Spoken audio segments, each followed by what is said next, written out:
DPP Rally Talk Show with Claudia on the Call 360 Network.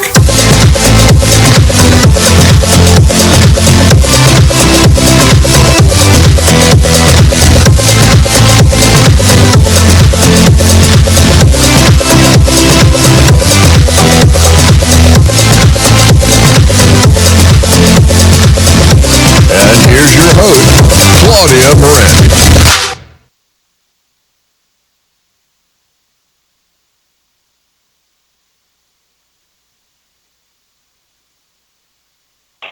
Hey everybody, thank you for joining me tonight.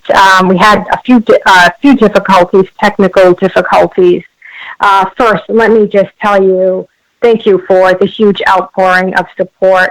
My brother sadly passed. He was on dialysis a short time. It was tragic. So I'm going through the grieving process. I thank you a million times over for your kind words. So I'm going to try and get through this show, hopefully without an emotional outburst. Secondly, don't forget we do protest June 21st at the Atlanta CDC. We need doctors out there. We need patients out there. Without further ado, let's bring in our guest, Angel Smithers. Angel is the wife of Dr. Joel Smithers. Hi, Angel. Welcome to the show. Hi. Thank you for having me. So, Angel, I spoke with you briefly last week, but I want to break this down for the listeners. Yes. I know you're expecting your fifth child. Congratulations. I think you're 35 weeks. You've got 4 left. Yeah. And this is baby number 5 for you. And you're alone right now. And you're alone because your husband, he's a primary care physician. Tell me about your husband. Bring us up to present time. What happened about a year ago? So it was actually it was 2 years ago, in March, this last March. The office got raided, our home got raided. Apparently they had been monitoring us and watching us for 2 years, which was, he was freshly out of residency, had worked at a clinic for about 9 months up in West Virginia while he was trying to get his medical license in Virginia. And from the moment he started his own practice in Martinsville, Virginia, they had been monitoring him. We've heard that there's another doctor in town possibly that was not happy he was there and taking business. You never know how these things get started, but that was enough to, I guess, let them sit around and have cameras on the office for 2 years until they had enough to get a search warrant and raid the house. Our fourth child was she had just turned 3 months old at the time. And we were all sick with the flu. It was not a fun time. And to have, the whole cul-de-sac full of police officers and DEA agents and pounding on your door and, So, Angel, I'm going to stop you right there so we can take the listeners through this horrible nightmare because we hear these stories. And, 9 out of 10 times, every doctor story, another doctor ratted the doctor out. I don't know what it is, but it's a constant occurrence. So you're in your home, you're sick, you've got your children, your husband's there. What happened? He was he was at the office, and I did not know at the time the office was getting raided at the same time. Of course, he had no way of telling me because they took his phone immediately. He thought it was just a pleasant visit. Anytime that any officials came in, he had shown the state police around when we first moved there, say, this is the protocol, this is what we do, this is what we're about. So he was never on bad terms with anyone, besides this one other physician in town, apparently. So that was, they came in and he didn't think anything of it, just like, oh, okay, yeah, sure, come and see the place, I don't care. And they came back in, they went out and came back in, with bulletproof vests and guns and all of that. They just came in to talk at first and then out and come back with all this. He's like, what's going on?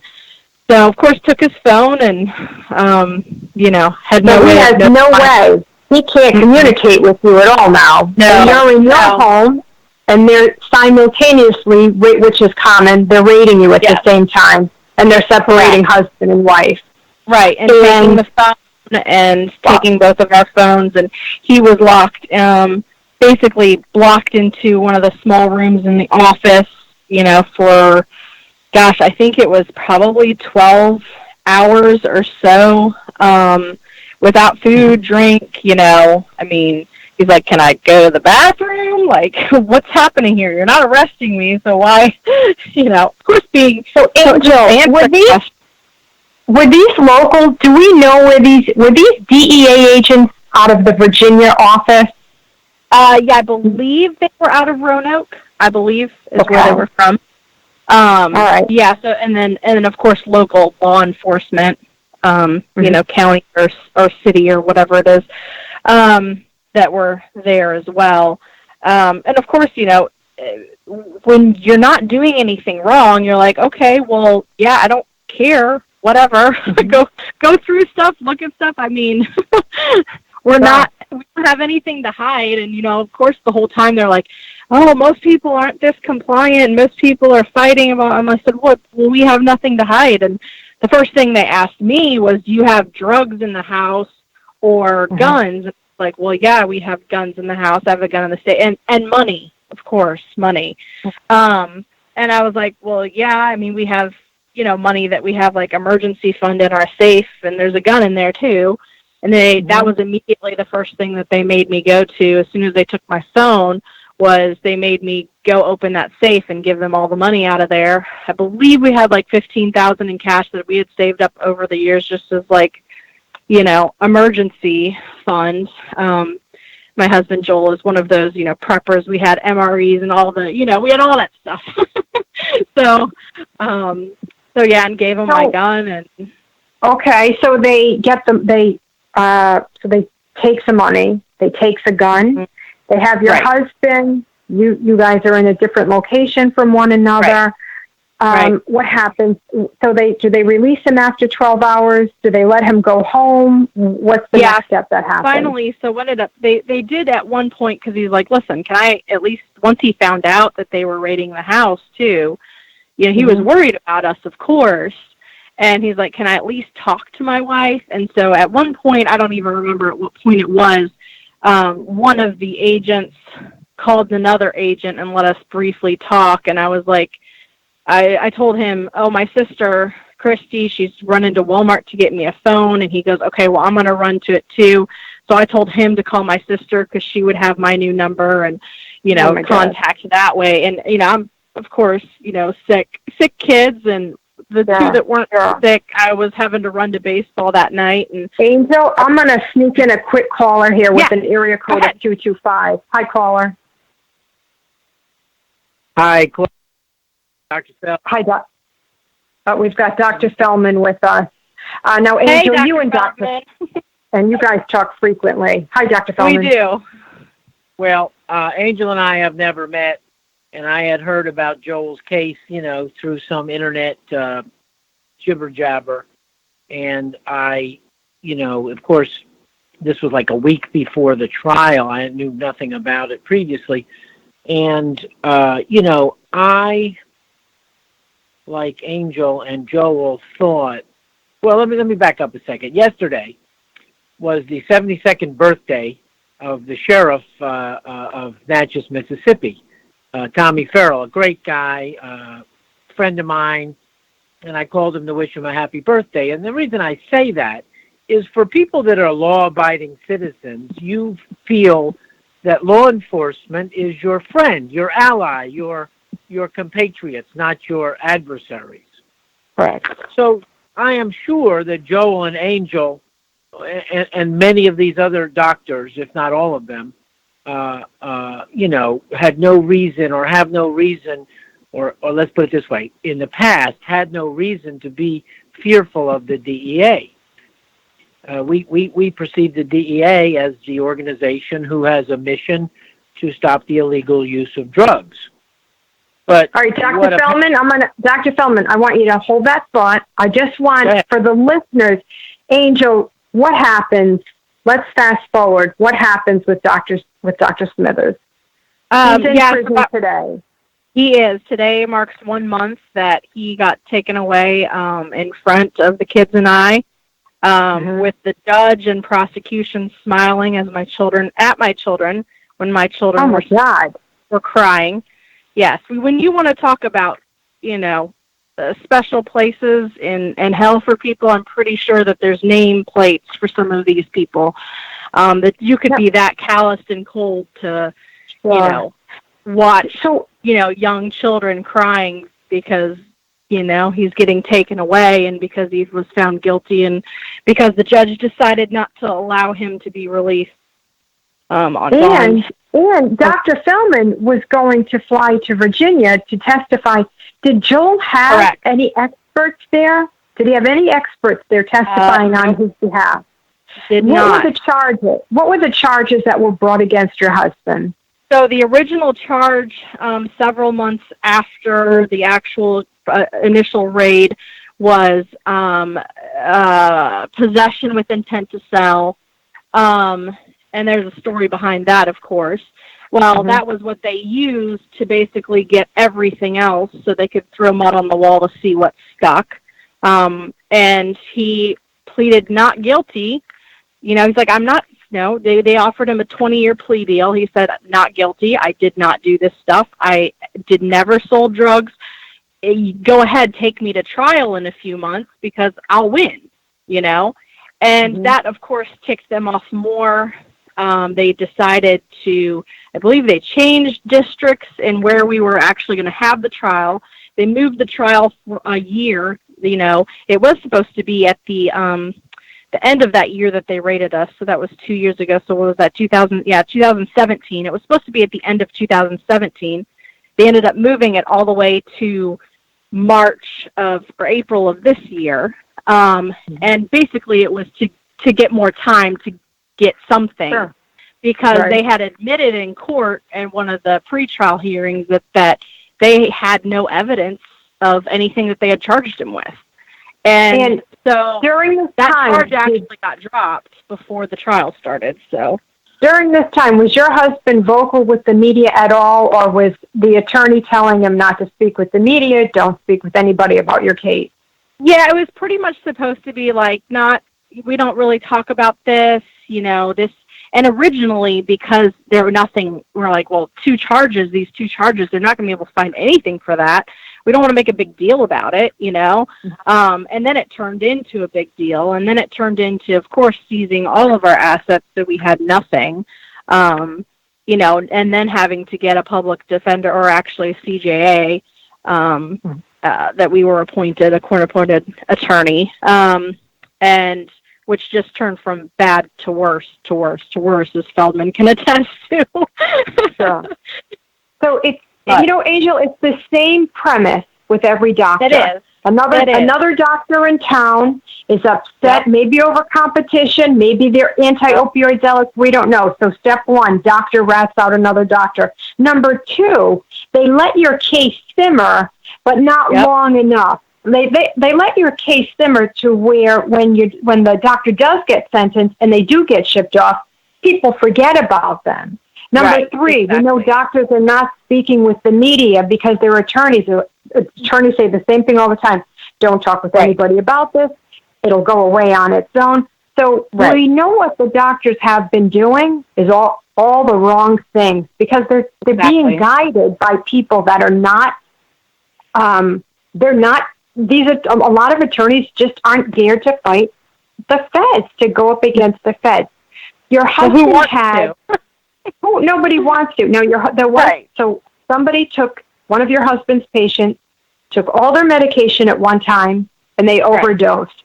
And they turned that one charge into, 500 or 500 plus counts, it looks like. Well, yeah, they basically took, that was, that if they said yes to that charge, it was from 200 something all the way to 861, were, if you said yes to the one, then that was yes to everything else, basically.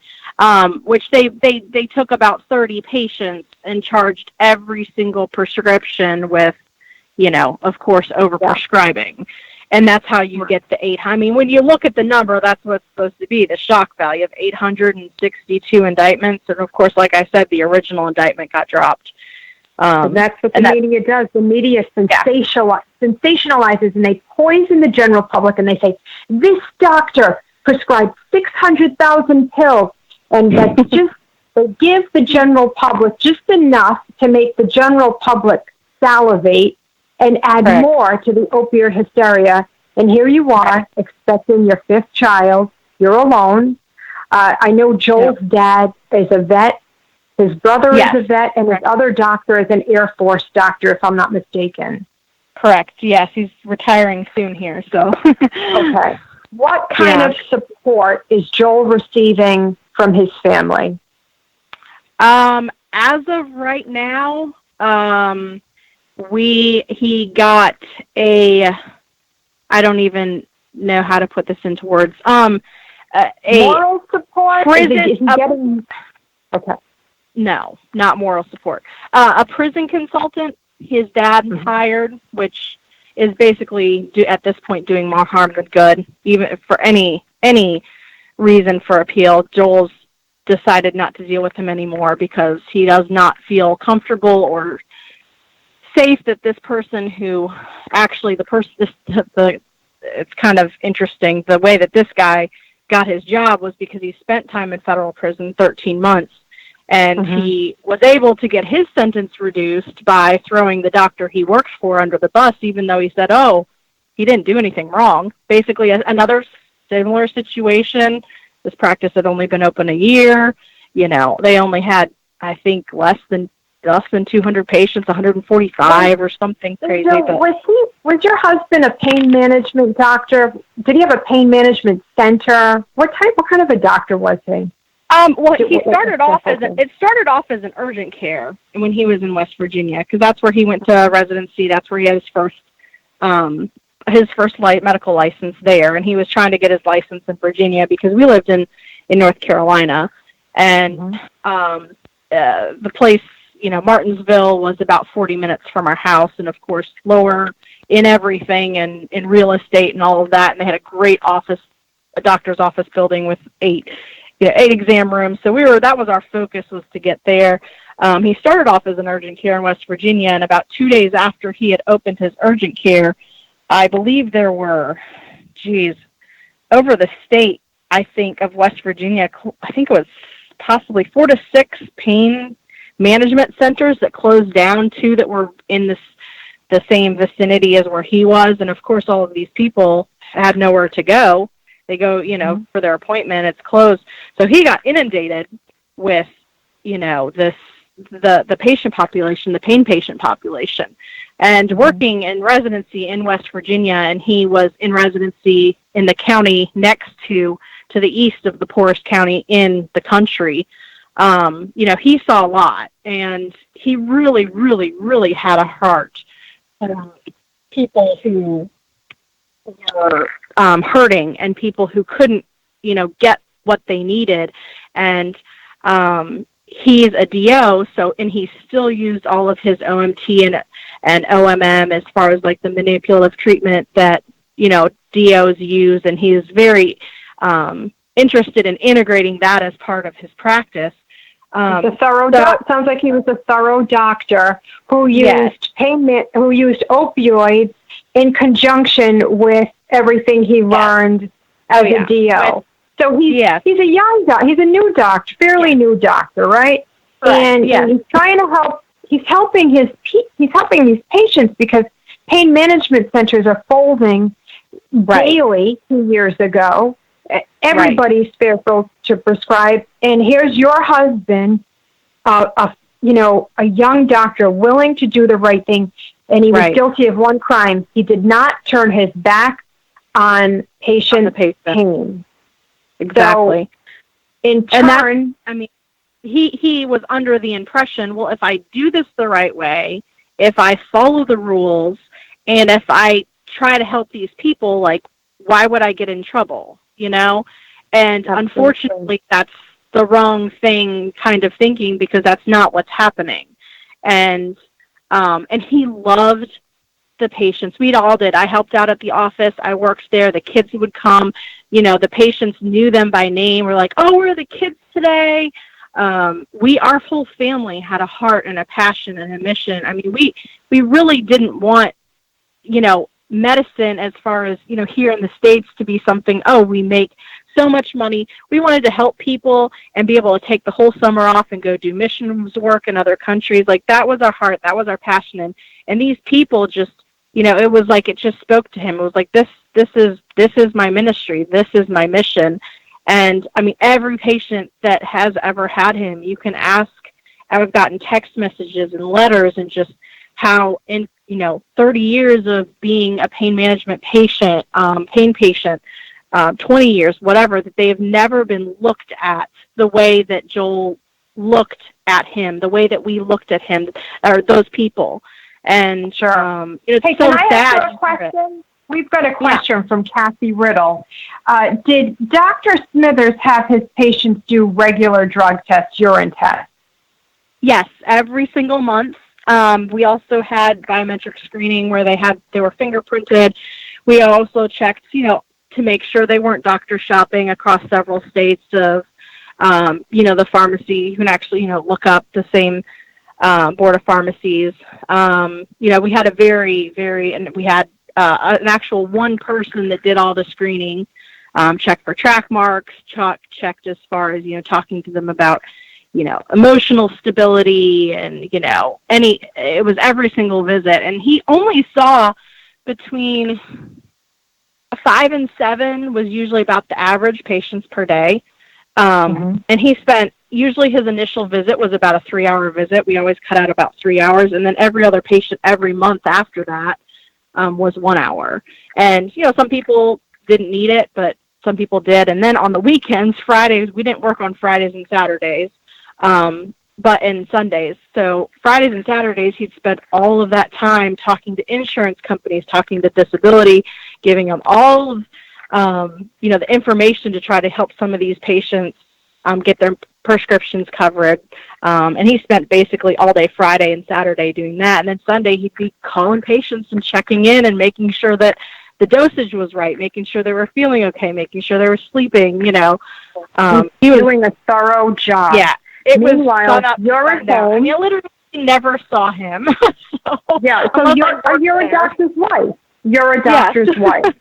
So, Angel, you have a 14-year-old, and then you have a 12-year-old, I believe. Oh, and then 11. Yep. 11, and then the next child is 4, and or then 5? 2. Okay. Yes. And now you're expecting number 5. Number 5, yes. Several weeks And here. do you have family around you helping you? Because this must be a tremendous burden on both you and your husband. My heart goes out. You homeschool your kids. Yes, I do. And I've tried to work, you know, as far as, you know, Joel getting a job. He's been, because of the way that they put the pending trial, he wasn't able to get a job anywhere because it came up on a background check, even though the trial hadn't happened yet. So the only way that he was able to actually have a job was just by word of mouth and random people. He worked at a really good friend of ours in their farm. They hired him, loved him, just, you know, are sad to death he's not there now. And my family is here, and, you know, I have my sister. She's texting me, okay, what kind of food do you need? We got a little extra in our budget this week. You know, what do you need? And okay, you know, so what's the next step for your husband? So sentencing is October 3rd. He is going to be up, and he's in Abington Regional Jail right now until that point. And sentencing is when they decide, you know, if it's going to be 20 years, between 20 years and life. I'm not very hopeful that it's going to be anything but life at this point with what we're dealing with. We've got to get people. We need to get a support system. We need to get people to the day of that sentencing. Is that sentencing going to happen in Virginia? Yes, it will be in Abington at their courthouse there in Abington, as far as I know. So. Okay, so that's something that we can do. Right. We try, we're going to bring Dr. Feldman in again. Dr. Feldman, once again, another story, yes. Right? I'm here. It's another sick, vile, disgusting story of the DEA in conjunction, and I'm sure the sleazy medical board, the DEA works closely with the medical board. They terrorize these doctors. They see that you're prescribing, and that's it. You're gone, and you don't have a chance because without about $300,000 for an attorney, a good attorney, and a doctor like Dr. Feldman who wanted to testify, it's the same case. What can we do, Dr. Feldman, to help Dr. Smithers and his family? What do you think? Well, I guess prayer is a great thing, and we should all do that. But I want to know what we can do now. Well, I'm sitting in front of my computer and I Googled something that came to mind. It's a quote from former governor of Louisiana, Edwin Edwards, who spent 7 years in prison himself. And he was actually a pretty funny guy. And he said, I never speak ill of dead people or live judges. Now, what I mean by this is that, a judge is a very powerful person. And this particular judge in this case, and of course I never met the man, don't know him, would know him if I bumped into him on the street corner. But something I found out interesting was that he oversaw the 2007 $700 million settlement with Purdue Pharma. He was the judge. Really? And so, and I read a quote from him that said, I wanted to put the SOBs in jail, meaning the Purdue people. But the deal that the Justice Department made with Purdue was some sort of admission, a huge fine or $700 million fine, but no jail term. And so my point is that there was obviously some bias here, right? Sure. And okay, so let me fast forward because I have all the time in the world, Claudia, but this is the one show. But let me fast forward. There's a lawyer that we know that is a very skilled guy who is in Virginia and has a lot of experience in dealing with pain-related issues. You see him on TV occasionally. He's a very sharp guy. His name is John Flannery. Yep. And I have spoken to John about this case, and Angel. I introduced Joel and Angel to John, and John would like to take this case at this point, which is an uphill battle. But there's some structural problems with this case, and I'm not a lawyer, so let me say I'm just a legal idiot. But there's some problems. There's some problems here. So we need to get John Flannery probably $200,000, I would imagine. No, $50,000. This is like what's that show? What's that store in New York they used to have? I can't remember. It was like a discount store, but he's doing us a favor, so to speak. Okay, and what I mean is I have spoke to other attorneys on behalf of other doctors, and he's like, I can't touch this for less than $250. Hey, we've got a question from Patty Davidson. Did a patient overdose in the doctor's care? No, nobody overdosed in your husband's care, Angel, correct? No, that's correct. At home, with, and Dr. Feldman read the report as well, so he could probably speak more on this, but there were things that weren't prescribed by him. There were things that weren't prescribed, period, that they're not sure exactly where they came from, and, I'm not sure exactly how much of all of the medication she took, but pretty much every, Well, Claudia, remember this, is that, the the doctor writes a prescription, and I read these records. So Dr. Smithers wrote a prescription in the correct amounts, not excessive amounts, in the correct dosages, and the woman apparently, from what I could glean, took all of her medication plus non-prescribed medications that she got from who knows where, which showed up on toxicology, so polypharmacy and this, and so let me be very blunt with you. The government has this woman that they're paying, almost $1 million a year to be a hatchet man or a hatchet woman. Her name is, let me think, God, I'm blanking on it. She comes from Dallas. The attorney. Comes from Dallas. No. Same one that testified at Dr. Khan's as well. Right. Her name is I'm blanking. But anyway. Oh no, that's right. I remember. She goes around the country for high dollar and says whatever she has to say to convict the doctor, and so she's basically a liar. Now, she's not stupid. She's got a very good resume. I've read it. I've read her reports. But I wrote a report, and my report was very to the point, but no juror ever saw my report. And so Angel, basically Dr. Feldman, I'm going to ask one quick question here. Angel, tell me about the jury in this case. Because people think when I was a court reporter, I trust no juror, but that's just my opinion. Because when I would be there for the voir dire of the jury, I would say, oh, Mother Mary of God, help this poor bastard. Because when they pick the jurors, they always want to pick the least educated people because it's quick, it's easy for the attorneys. And not all jurors are bad. What kind of jurors were on your husband's case?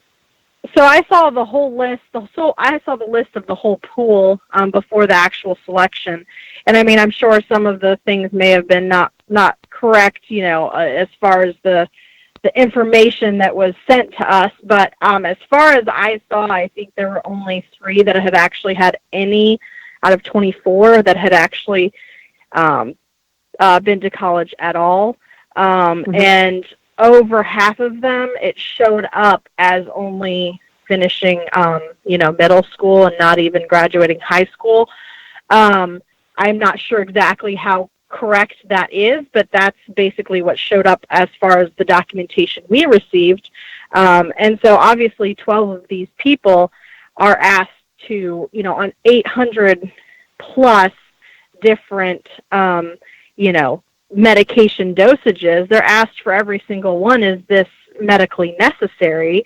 And to me, and takes them 8 hours to go through 861 of them. 8 hours. 8 hours. And, oh my God. Yeah, basically, I've been in contact. I've talked to Dr. Khan's middle brother from, he just got he just got convicted as well 2 weeks ago, I believe it was. Basically, same thing, same expert witness, copycat. It's crazy to hear the stories, but, he's like, how can you go through over 100 indictments and 100 prescriptions in an hour? And how can that judge sleep? How can that judge sleep knowing he has robbed you and your husband and your children of somebody? Jesse Ray J wants to know, was a transcript made? Was there a court reporter at the trial? I don't want to call it a trial. There was a court reporter. Has anybody? We are in the process of getting the transcripts right now. Our court-appointed attorney dropped the ball early on getting it faster. I should have them by now, but that's not happening. But bless his heart, Mr. Flannery has, spoken with me on trying to see if I can get them myself faster. So I've been working on that, and possibly free, because as you know, those things aren't free. I do, and I'm going to actually do what I can, because I'm a retired court reporter. So I'm going to see what I can do. If there's anything I can do, I'll reach out to the steno that was on the case. No, those transcripts are very expensive. You're looking at $3.50 a page. So for a week and a half. Oh yeah, no, that's about a $10,000. That could easily be a $10,000 bill or more.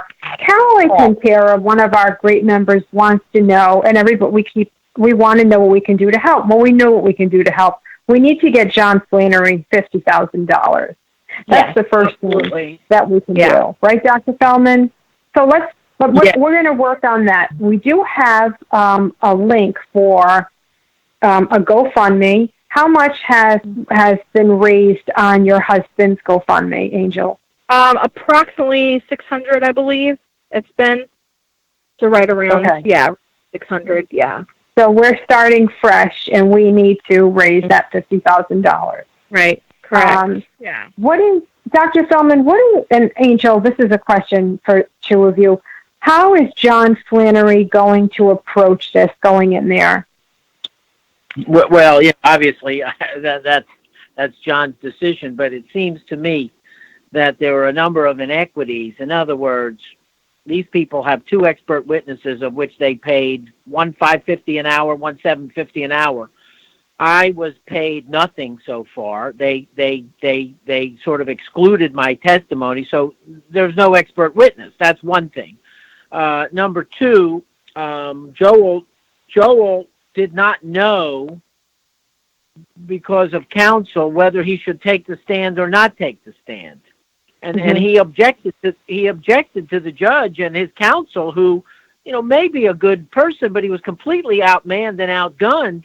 Basically, tried to withdraw from the case so Joel could get new counsel, and that judge would not let him withdraw from the case.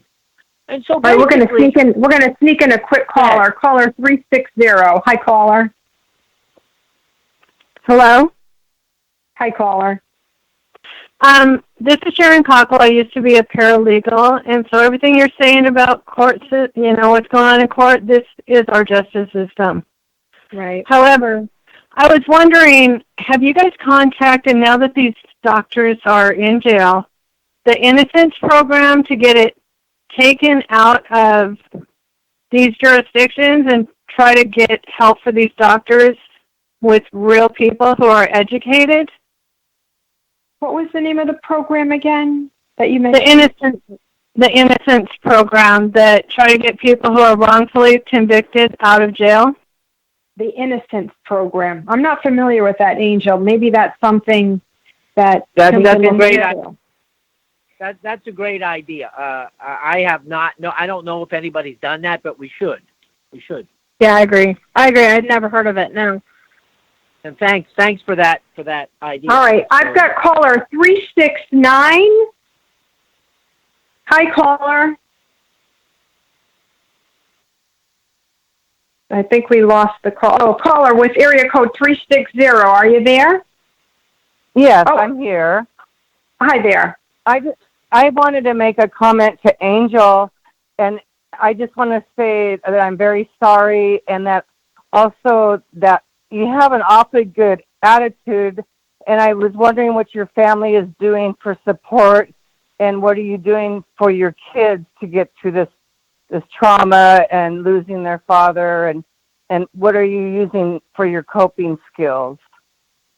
Well, first off, we believe in God and the power of prayer. Second of all, it's been 2 years of hell, and we've had a lot of time as a family to mentally, physically, and spiritually prepare for, as we've seen it happen all over the country, this atrocity of it's not rare for this to happen, and which is unfortunate. And so we kind of knew what we were facing, over the past couple of years, and have really worked hard on trying to just prepare everyone and the hearts and minds. And I have, my siblings live nearby, and my parents do as well. I call them at any moment, and also Dr. Feldman has been so wonderful to our family and his wife, calling pretty much daily and talking, just checking in to see, how we're doing. That's been the biggest thing that we've been able to do as far as the emotional and spiritual side of that support. Angel, you homeschool your children. Yes, I do. And now you've got this beautiful baby that you're going to be. Who's going to be with you when you deliver the baby?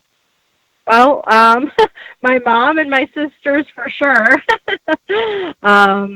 We were hoping that maybe a bond at the bond hearing that maybe something would go well, but we just don't have effective counsel to be able to make that possible, unfortunately, at this point.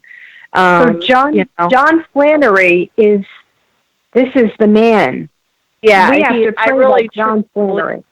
Yeah, I really believe that he is. He's spoken to me several times. He's kept in contact with Joel through phone and text message throughout the trial, helping him say, okay, well, this is what you need to do because this is an appealable issue. You need to make this in writing. It became a joke during trial that Joel had entered in an affidavit every single morning on different things that went wrong from the day before because Mr. Flannery had recommended he do that just to be on record. So he's been extremely helpful throughout this whole process and, really looking to help. And, so. Angel, is your husband, does he have to go before the same judge?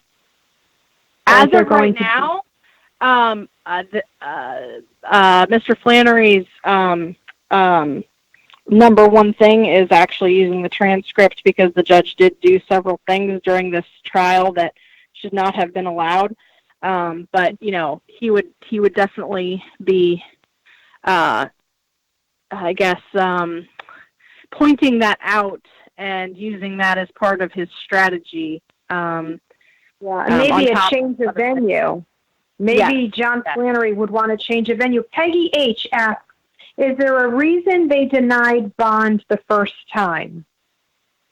I was in the courtroom when that happened. The prosecution said that he's a flight risk, which our court-appointed attorney did not really have an argument to. Besides, he's shown up to everything. And he's like, his wife is expecting. The judge specifically, he looked right at me when he said, I'm going to deny it. And then looked at the process. This judge had it in. This judge had it in for your husband. Oh, okay. He did. And for him to look at the prosecution and smile, let's see, I don't think I can his name. There were about 3 different ones we dealt with. So, it's not Judge Jones. Who was it? Judge Jones, I believe. Judge Jones, that's right. Yeah, and Judge Sargent was the magistrate that we dealt with beforehand. Yes, that's correct. So Judge Jones sent of the Western District. Of the Western District, and he's on the federal court. Who's policing the federal court judges? One would think it would be the senator in Virginia, right? Who's policing these federal judges who have more power? And this case was wrapped up in 8 hours. It lasted 1 week start to finish, and the jury came back with the verdict. So it's this, how do we get this insane? First off, we've got to get your husband help. Secondly, if we don't stop the monkey cops, they're just being told what to do. The DEA agents, everybody has a boss. When the monkey cops are sent to your home or sent to the doctor's office, it's because their boss is saying, hit this place or do this place. Yeah. So we can't, so we know that's, but who's giving these orders? And do you think the medical board had a lot to do with your husband's demise being sent to prison? Yes, I do think that the relationship between the prosecution and this judge that has gone on for decades was a big part of it. All right, we're going to take in caller with an area code 228. Hi, caller. How you doing, Claudia? Raymond DeFlavor speaking. Hi, Raymond. How are you? Thank you for calling. I don't know if you're aware of this, but this particular doctor, and don't get me wrong, I think these drugs should be legal across the board. But that aside, this particular doctor wasn't taking any credit cards. This guy was running a cash business. It's very common, Raymond. Cash-only business. Actually, Raymond, it's very We did common take for credit judges. cards.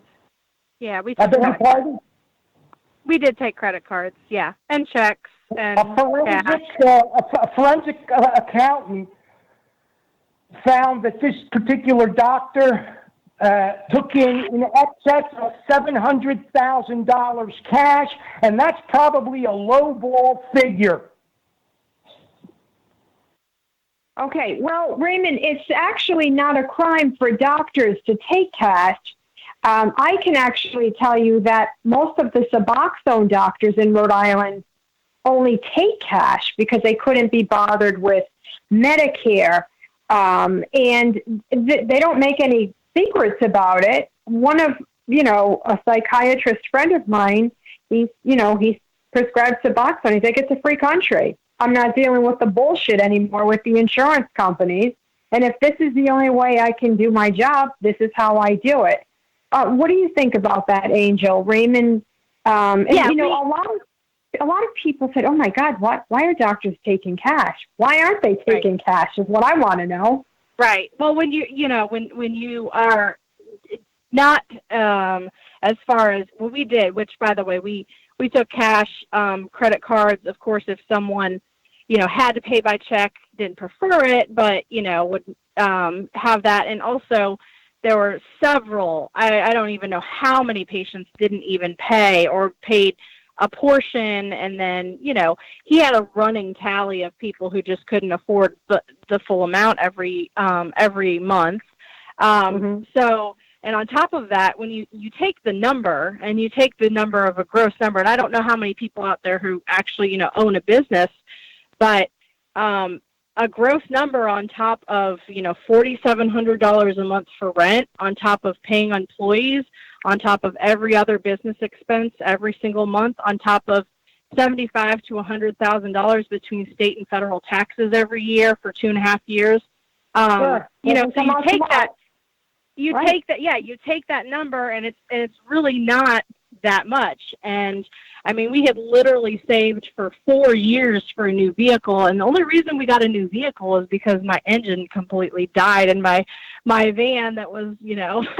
We're going to take in another caller, Angel. We're going to take in caller with area code 419. Hi, caller. Hi, Claudia. It's me, Sue in Ohio. Hi, Sue. How do we get to the president? That's a good question. We keep dealing with his Congress people and all this who blow us off and all that stuff, and I've written, at least 15, 20 letters. Because you know what I think we have to do? I think we have to do what other people have done in the past. You've got to storm Congress. You've got to lock them in their elevators like the other people do for the pro-rights and the abortion, the wall issue. That's exactly what these people do. They storm Congress. They get them in a corner, and that's what needs to be done because this is some bullshit that's happening. It's not before it was a weekly. If I remember 3 years ago, it was a monthly occurrence with the doctors, right? Then it became a weekly. Now, it's not even a daily. It's an hourly issue. Yeah. Dr. Feldman said it before. The medical board, along with the DEA, they've got the state-of-the-art software. They plug in a few numbers. Who's prescribing the most pills? It pops up, and there's your target. And they go deep, and they go hard. These judges are completely biased assholes. They're in cahoots with the DEA. Nobody's going to tell me any different. I worked with the feds. I know how they operate. This insanity must stop. It will stop. And you know how I know things are changing? When I have more doctors start to send me emails that find me through Twitter. What can we do? What can we do? What can you do? First off, you've got to stand up for your fellow peers. And you've got to be willing to testify for your peers when they're locked up like Dr. Smithers, because you're going to, what if a doctor was to get raided for prescribing too many antidepressants? How about that, right? Is that next? Or too much insulin? This opioid hysteria started with the attack on the pain patient, but now we have innocent doctors. Not all are innocent. I get that, so I don't want people to send hate my way. But like Sue from Ohio said, we need President Trump to intervene. Without the president intervening, we're really screwed. It's, you know, and Jonelle just sent me a message. We have doctors getting rated for Suboxone because Suboxone's, you know, it's going into the hands of the wrong people. It's being diverted, like with any other medication. But the monkey cops are out of control. But they're not concerning to me. The monkey cops aren't concerning to me. What's concerning, who's pulling the trigger on the orders, who's giving the orders. That's where we need these DEA oversight committee hearings. Without a congressional hearing, I don't think we're going to get very far. But I'll tell you what, we're making traction. And, you know, I don't know who the head of the DEA is. I think we've had a few people come and go. Angel, we're going to keep this link up because we want to get the money to Attorney Flannery. You know, we want to get all doctors help. Originally, when I started this, I remember the day that Dr. Feldman called me, I said, oh, this man sounds like he's friggin' crazy. Well, now I speak with Dr. Feldman 4 or 5 times a day, like you speak with him. And he's like, I want to ask you one question. What stake do you have in this? And I said, you know what? I'm just a person that had an idea, but you know, my energies are really focused on the doctors now because in the pit of my stomach, it makes me sick. Really makes me sick. And when you told me that I was in Target and I was eating an M&M, when you told me you were 35 weeks pregnant, I started to choke, I think. And I said, oh my God, she's so upbeat because you're so pleasant.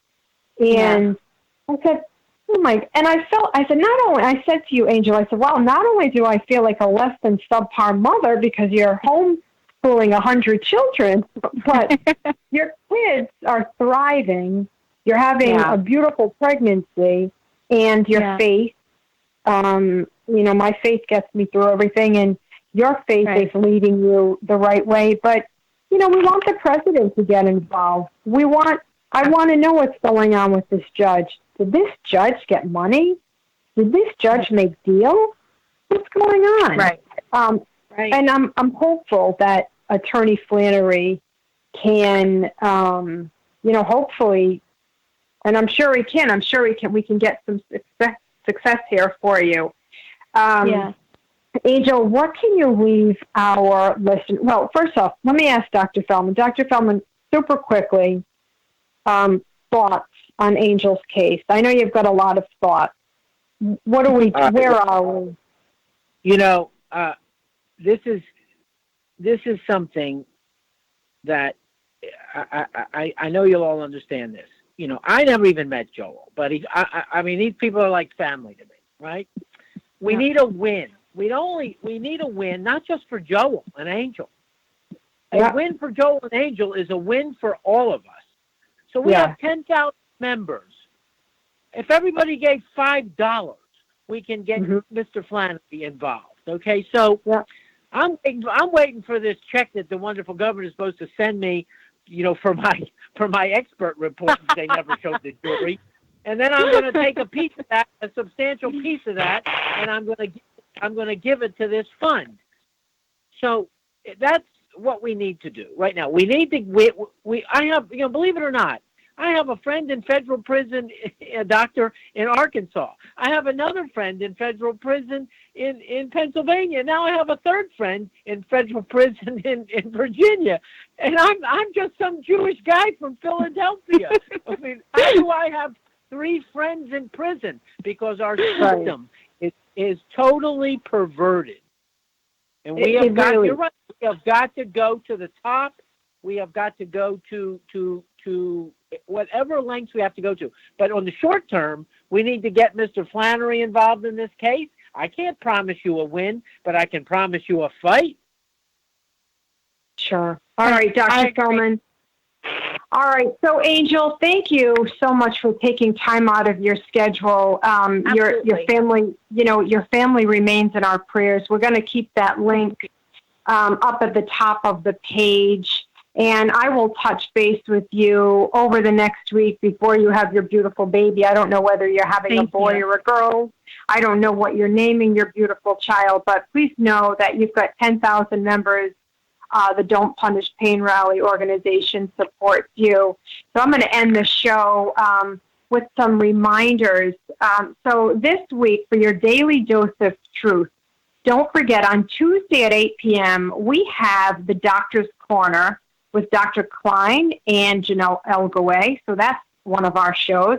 The second show we have, it's called Keeping You in the Family, and that's with Dr. Margaret Aranda. I think she's on week 4 of her show, and I really like Dr. Aranda. And, let's watch. She's discussing sex, which, by the way, I hope to have one day soon again, and sex hormones. And this is a special show after Dr. Aranda on Wednesday. This Thursday at 3 p.m., Jonelle, along with Caylee Cresta, an advocate in the community, have created, it's a montage for the Don't Punish Pain rallies that were held in May. And I believe that's going to be run on this channel, DPP Rally Talk Show with Claudia, this Thursday at 3 p.m.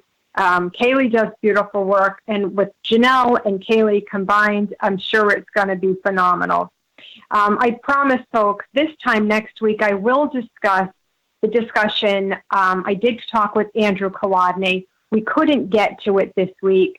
I will share the conversation with you all hopefully next week. I think we have another doctor coming in next Sunday that's been terrorized by the DEA along with the medical boards. I think it's a doctor from California. So let's leave on this note.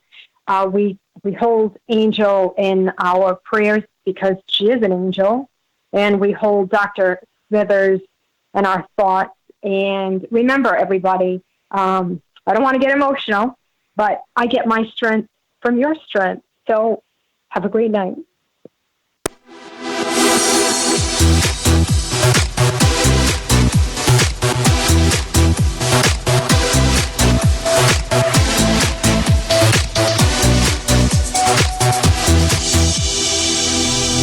Thanks for joining us for the DPP Rally Talk Show. Subscribe to our channel at DPP Rally Talk Show with Claudia on YouTube. Copyright 2019. All rights reserved.